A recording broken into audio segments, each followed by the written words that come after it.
Radio Open FM, l'instant diète. Votre rendez-vous santé. Apprendre à mieux consommer pour mieux vivre. Avec Marine Coster, diététicienne à domicile à Fromental et Limoges. Et les bons conseils de Marine, comme chaque semaine. Bonjour Marine. Bonjour Sébastien. Merci de nous rejoindre pour parler d'un nouveau sujet en termes de diététique, de nutrition. Et là, on va parler d'une manière générale de bonnes pratiques, des bonnes habitudes à prendre. Voilà, c'est ça. Donc, vu que maintenant on a vu les bases de la diététique, je me suis dit que ce serait bien de passer sur l'équilibre alimentaire. Donc, je vais d'abord vous donner une petite définition de ce qu'on appelle l'équilibre alimentaire ou encore l'alimentation équilibrée. Donc, c'est une adaptation équilibrée entre les différents nutriments, donc comme on les a vus les semaines dernières, donc les protéines, les glucides et les lipides, mais c'est aussi un apport suffisant en vitamines, en minéraux et en oligo-éléments. C'est enfin une répartition harmonieuse de la ration alimentaire au cours de la journée. Bon, ça c'est les bases. Voilà, ça c'est les bases. Donc il me semble que la définition n'est pas trop compliquée, mais est-ce que tu sais exactement en quoi ça consiste du coup une alimentation équilibrée ? Donc c'est quoi ? Choisir les bons aliments pour ne manquer de rien finalement et ne pas aller dans les excès d'un côté ou dans l'autre ? Oui, entre autres. Donc l'équilibre alimentaire va signifier avant tout donc choisir les aliments, mais ça ne va pas signifier manger de tout en quantité égale. Il faut pas autant de Kinder, de frites que de courgettes. Donc voilà. Ça marche pas comme ça, d'accord. Il faut manger de tout en quantité adaptée. Donc on va privilégier les aliments qui sont bénéfiques pour notre santé, comme les fruits, les légumes, les féculents, le poisson. Et on va limiter ceux qui sont moins bénéfiques ou néfastes pour notre santé, comme les produits trop sucrés, donc les confiseries, les boissons sucrées. Tout ce qui est bon, quoi. Voilà, tout ce qu'on aime bien. Tout ce qui est trop salé aussi, donc les chips, les gâteaux apéritifs, ou tout ce qui est aussi trop gras, donc les charcuteries, le beurre, la crème. Et en tant que diététicienne, je suppose que ça fait partie de la formation de base. Est-ce qu'on apprend dès le départ ? Oui, voilà. Donc en fait, pendant nos études, on nous apprend vraiment que l'équilibre alimentaire est très important, mais surtout qu'il ne se fait pas sur un seul repas ou sur une seule journée. En fait, l'équilibre alimentaire va se faire sur plusieurs jours. Donc dans le cadre de nos études, on nous explique que ça se fait vraiment sur une semaine. D'accord. Donc quand on réalise nos plans alimentaires qui sont adaptés aux patients, on se base vraiment sur 7 jours pour obtenir un équilibre. Donc on ne fait pas n'importe quoi pendant les fêtes et puis en se disant le 2 janvier, je ferai attention ce jour-là et puis ça ira bien, ça va tout rééquilibrer. Ça marche pas, ça serait trop bien. Voilà, ça marche pas comme ça.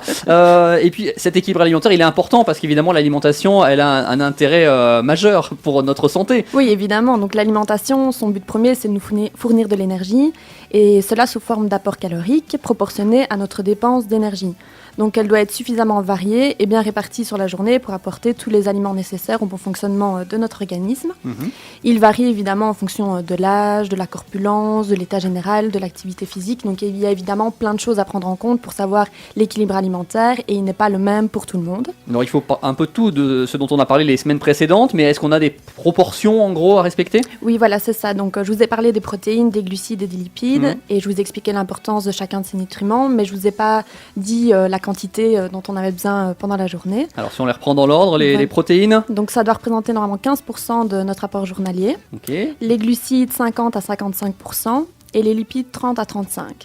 Mais on se rend compte qu'en fait les lipides ils sont bien plus présents dans notre alimentation et que les glucides sont loin derrière. Ou alors ils sont sous forme de sucre ajouté qui, comme je l'ai dit la fois dernière, sont pas... les sucres cachés. Voilà, qui ne sont pas une bonne source de sucre et qui ne sont pas intéressants au niveau nutritionnel.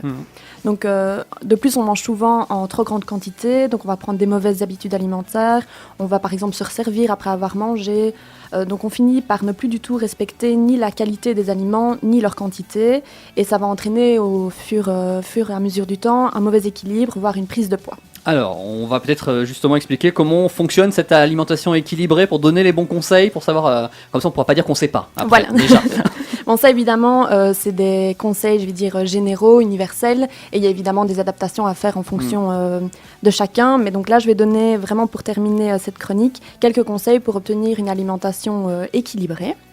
Donc pour une bonne hygiène alimentaire, il est conseillé autant que possible de prendre 3 repas principaux et de ne pas sauter de repas.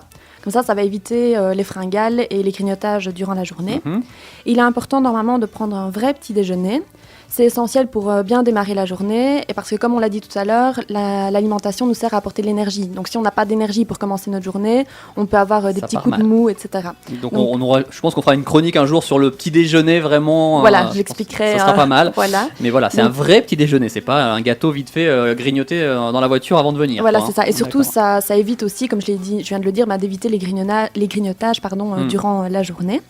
Ce qui est important aussi, c'est de fractionner l'alimentation. Donc, il vaut mieux en fait manger 6 petits repas durant la journée que de manger un seul gros repas. Il vaut mieux apporter plusieurs fois une source d'énergie sous forme de petits repas plutôt que prendre une seule fois parce que ça peut frustrer notre organisme.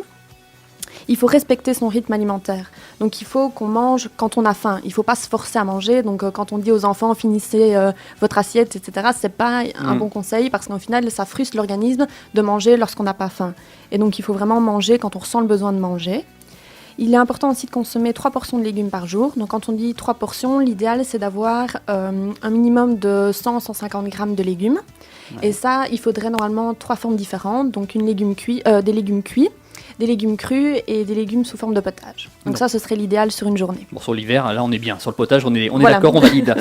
Des fruits aussi, je suppose. Oui, l'idéal, c'est de consommer 2 fruits par jour. Il faut opter pour les aliments complets, donc remplacer le pain blanc par le pain complet, prendre des pâtes complètes, du riz complet. Donc vraiment privilégier tout ce qui est aliment complet qui apportera plus de fibres. Limiter la consommation de graisse, donc surtout saturée, comme j'avais dit, avec les pâtisseries, les charcuteries, le fromage, les viandes grasses, etc. Dommage pour la raclette. Voilà, on peut quand même se faire plaisir, oui, pas en manger tous les jours. On va préférer aussi les viandes maigres et le poisson, ainsi que les protéines végétales. Éviter le sucre et les graisses ajoutées. Éviter les boissons sucrées, donc les sodas et les jus de fruits du commerce. Mais éviter également l'alcool, tant que possible. Ne pas oublier de manger lentement, dans le calme. Donc pas de distraction. Normalement, il ne faudrait pas manger devant la télé. C'est vraiment important de se rendre compte de ce qu'on mange, en fait, et de bien mâcher. Je vais parler de l'assiette idéale. Donc une assiette idéale devrait être composée d'une moitié de légumes, un quart de féculents et un quart de protéines. Donc ça, c'est ce que devrait représenter notre assiette normalement. Alors, ce serait intéressant aussi de se servir dans une petite assiette. Comme ça va donner l'impression que celle-ci est plus remplie. Et psychologiquement, on va avoir l'impression d'avoir plus mangé. Donc, c'est un petit truc. Faut tromper notre cerveau. Voilà, c'est exactement ça. Éviter de se resservir. Donc, éviter de laisser les plats à table. Parce que s'ils sont devant nous, même si on n'a plus faim, ça tente. Ça tente parce qu'ils sont là. Donc, si on les enlève, ça va nous donner moins envie de se resservir. Et pas de se dire, c'est quand j'ai mal au ventre que j'ai plus faim. Non, il faudrait s'arrêter avant, c'est exactement. Mieux. D'accord. Important aussi, c'est de bouger. Ça, c'est pas trop l'alimentation, mais c'est quand même important de bouger, de marcher, faire du vélo, aller à la salle de sport, n'importe quoi, mais bouger.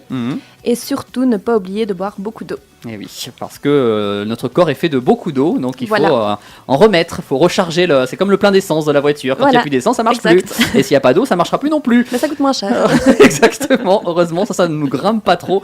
En tout cas, ce sont des conseils de base. Encore une fois, si on veut des conseils plus spécifiques, adaptés à soi, le mieux c'est de prendre contact avec une diététicienne. Il paraît qu'il y a des coordonnées qui vont arriver dans un instant. C'est ce qu'on m'a dit. Donc tendez bien l'oreille.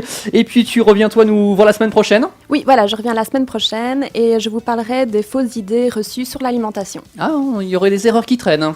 Apparemment, je ne sais pas, on verra. On fera le point la semaine prochaine, même endroit, même heure d'ici là. On te souhaite une très belle semaine. Belle semaine. C'était l'Instant Diète. Infos et conseils pour apprendre à mieux consommer pour mieux vivre. Avec Marine Coster, diététicienne à domicile sur Fromental et Limoges. À retrouver sur sa page Facebook ou par mail marine@radioopenfm.fr.